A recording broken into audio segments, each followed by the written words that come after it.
Sahabat Fresh Juice, saya Yofi dan Natasha. Sesaat lagi kita akan mendengarkan Fresh Juice.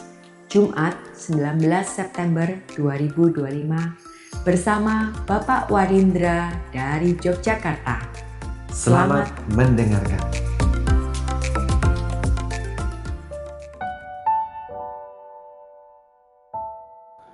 Sahabat Fresh Juice, berkah dalam.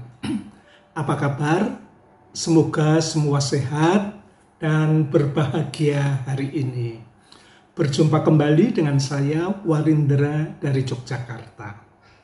Marilah kita dengarkan sabda Tuhan, Jumat 19 September 2025. Inilah Injil suci Tuhan kita Yesus Kristus menurut Santo Lukas. Bab 8 ayat 1-3. Perempuan-perempuan yang melayani Yesus. Tidak lama sesudah itu, Yesus berjalan berkeliling dari kota ke kota dan dari desa ke desa memberitakan Injil Kerajaan Allah. Ke-12 muridnya bersama-sama dengan dia dan juga beberapa orang perempuan yang telah disembuhkan dari roh-roh jahat atau berbagai penyakit, yaitu Maria yang disebut Magdalena, yang telah dibebaskan dari 7 roh jahat, Yohana istri Kusa bendahara Herodes, Susana, dan banyak perempuan lain. Perempuan-perempuan ini melayani rombongan itu dengan kekayaan mereka. Demikianlah sabda Tuhan.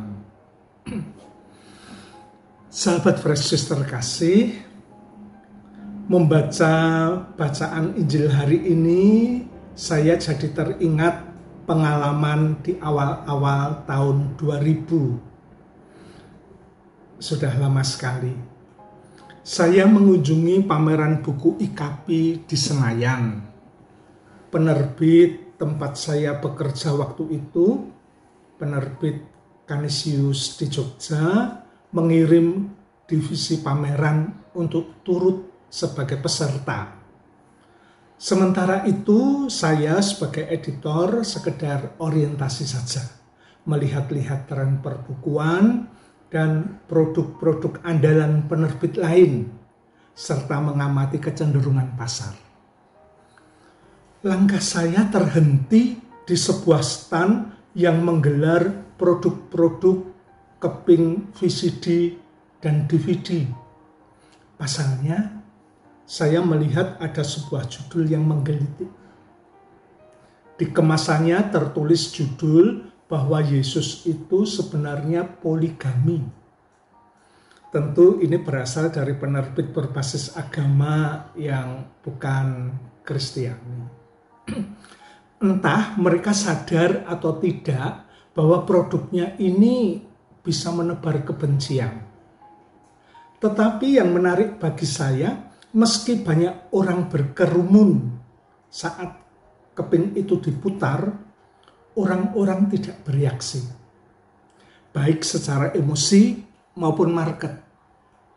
Isinya memang tidak menarik, hanya seorang laki-laki berbusana khusus berbicara dengan penuh semangat. Ia mengatakan bahwa Yesus menikah di Kana dengan Maria Magdalena. Sebelumnya ada upacara cium kaki oleh perempuan itu. Nah, setelah menikah dengan Maria Magdalena, Yesus menikah lagi dengan perempuan lain. Entah siapa. Saya sudah beranjak meninggalkan tempat itu, tidak tertarik. Namun, sebenarnya kalau dikaitkan dengan bacaan hari ini, rasanya memang hidup Yesus itu tidak lepas dari kerumunan perempuan. Mirip beberapa imam di paroki.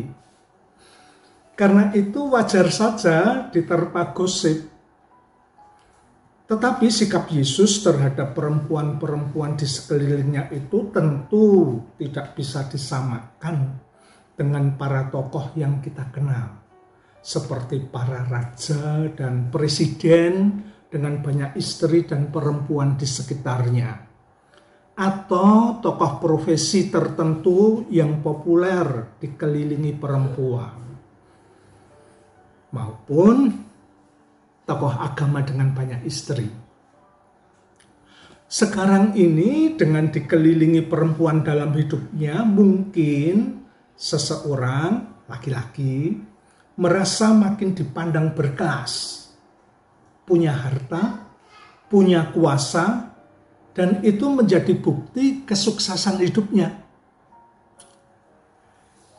Pada zaman Yesus, alih-alih menambah gengsi profesi ataupun kewibawaannya, kehadiran perempuan-perempuan itu bisa jadi sandungan dan memburamkan karya yang diembannya. Kita mesti melihat konteks kulturalnya. Seorang perempuan Yahudi pada zaman Yesus tidak memiliki hak setara laki-laki. Di hadapan hukum, ia tidak bisa menjadi saksi di pengadilan. Ia juga tidak bisa meminta keadilan. Bahkan, ia tidak bisa menjadi ahli waris suaminya.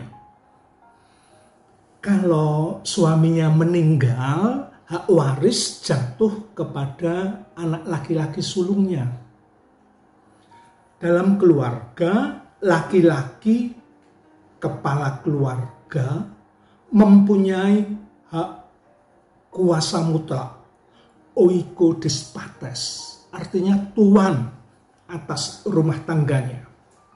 Istri menempatkan suaminya sebagai tuannya, Baal, dan kepalanya atau Adon. Sedangkan suaminya menganggap istrinya itu sebagai harta milik seperti rumah, budak, dan keledainya. Kalau kutipan saya ini dianggap berlebihan, silahkan buka kitab Perjanjian Lama, kitab Keluaran bab 20 ayat 17. Juga ada di kitab Ulangan bab 5 ayat 21. Meski menurut kitab Ulangan bab 22, mulai bab 21, bab 21 dan bab 22, perempuan memang mendapat perlindungan atas kesewenang-wenangan. Namun, dalam segala hal pada praksisnya, ia tergantung pada suaminya. Ia mempunyai tugas yang berat, mengerjakan pekerjaan rumah tangga, seperti membuat roti, mengambil air, menenun pakaian, menjaga ternak, dan kerja di ladang. Perempuan akan dipandang terhormat kalau ia terampil melakukan semua itu dan punya banyak anak. Ia akan terpandang. Sahabat Fresh Juice terkasih, dengan latar belakang kultural seperti itu, paling tidak ada dua hal yang bisa kita andaikan sebagai kesimpulan. Yang pertama, keterlibatan para perempuan di sekitar Yesus itu tentu tidak mungkin dilakukan tanpa izin suami atau kepala keluarganya. Dengan demikian, tuduhan perselingkuhan tidak bisa dikenakan. Menebar gosip-gosip miring seperti saat kita melihat pastor di paroki dengan dekat dengan ibu-ibu pun tidak bisa, tidak relevan lagi. Tindakan Yesus, ini yang kedua, tindakan Yesus justru menjadi tindakan berani untuk mengangkat martabat perempuan, sekaligus menjadi kritik atas kultur yang masih merendahkan perempuan. Misi Yesus ditegaskan dengan sikapnya itu. Ia datang untuk menyelamatkan semua orang, baik laki-laki maupun perempuan. Mereka setara di hadapan Allah. Dan di pihak kita bisa mengambil contoh para perempuan tersebut.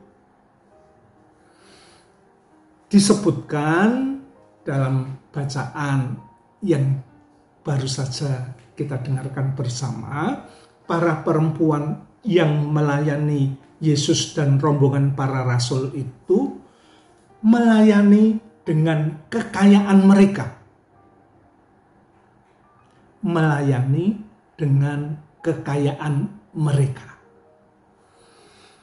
Kita yang kaya raya dan bingung mengelola harta kita, yang bergaji banyak dengan tunjangan puluhan juta, bisa mengalokasikan sebagiannya untuk mendukung karya penyelamatan sesama.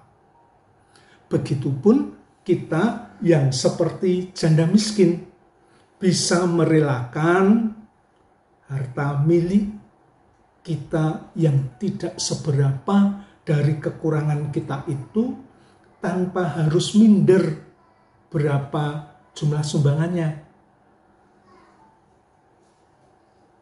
Semoga kita semakin rela meneladan para perempuan yang melayani Yesus dengan mempersembahkan kekayaan dan hidup kita demi kemuliaan Tuhan dan keselamatan sesama. Amin. Berkah dalam. Sahabat Fresh Juice, kita baru saja mendengarkan Fresh Juice. Jumat 19 September 2025. Terima kasih kepada Bapak Warindra untuk renungannya hari ini. Kita berjumpa kembali dalam Fresh Juice edisi selanjutnya. Salam Fresh Juice.